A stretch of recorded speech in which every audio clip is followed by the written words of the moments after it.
Shanti Shanti Shanti. Hari Om. Today is Guru Purnima. Well, the Guru himself can be compared to Purnima, the Purna Chandra. Purnima is a full moon night when the moon shines in its all glory. And this full moon, on one hand, removes all the darkness, on the other hand, also imparts joy, pleasure, happiness. The sun also removes darkness, but then sun creates heat and therefore creates pain, suffering, santapa. Whereas the moon also removes the darkness and brings about the joy or happiness. These gurus, the saints have sung the glories of the gurus. And today I will share with you the glory that is sung by a saint. It just happens that here we have completed a text called Advaita Makaranda, which is composed by a sage called Lakshmidhar Kavi, upon which is written a tika or commentary by another great saint, Swayam Prakashayati. So Swayam Prakashayati has completed his tika, commentary, and in conclusion he is saluting his Guru and he describes his Guru. Why am I sharing this with you? It's because the description can very well apply to our Guru also. The name of the Guru of Swayam Prakashayati was Kaivalyananda Yogindra. So Kaivalyananda must be the name of his Guru. He is called Yogindra, the most exalted among the yogis. Kaivalyananda Yogindra Padvadda Dvandve.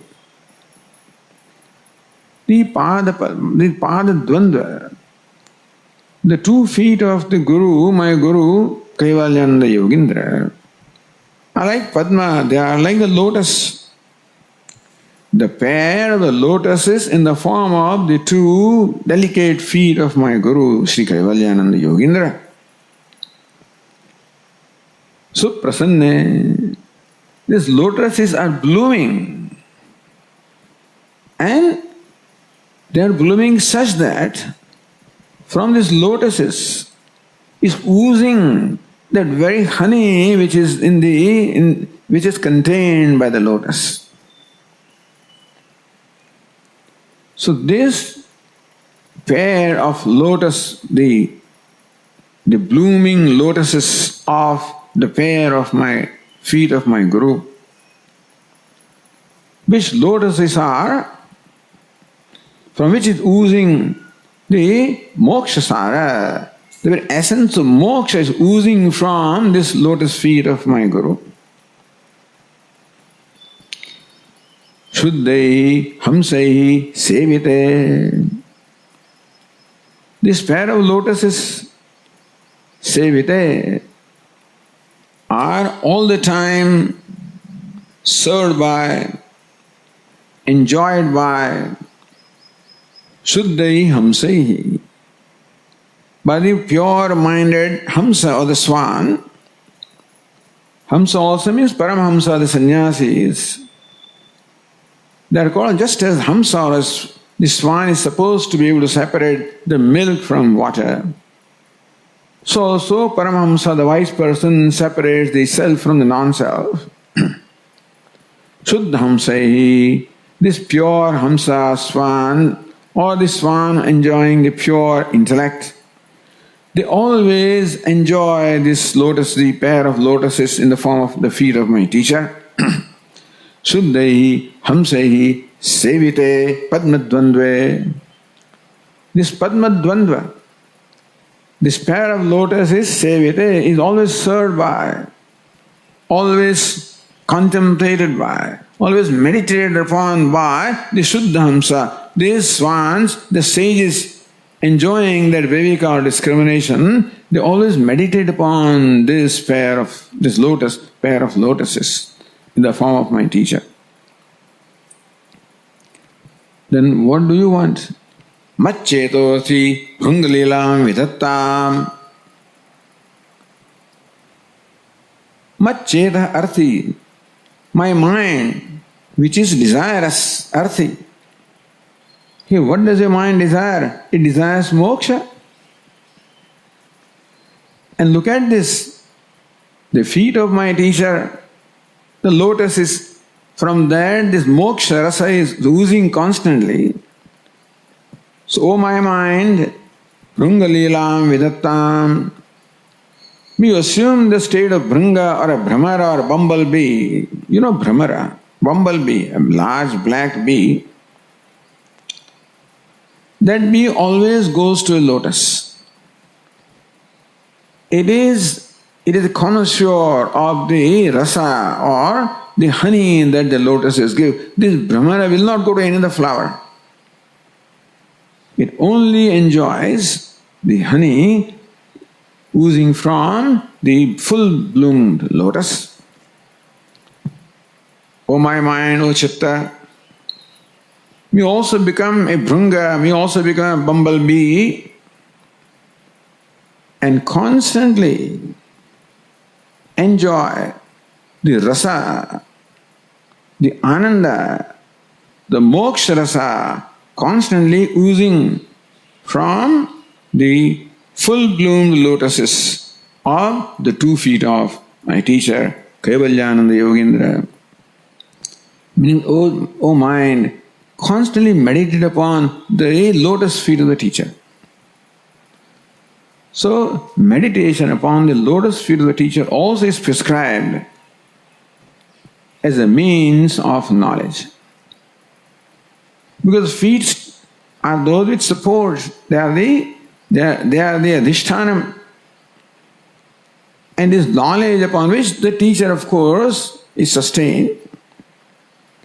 And therefore, that knowledge and all the great qualities of the teacher, all of them ultimately, they are all concentrated in the feet of the teacher.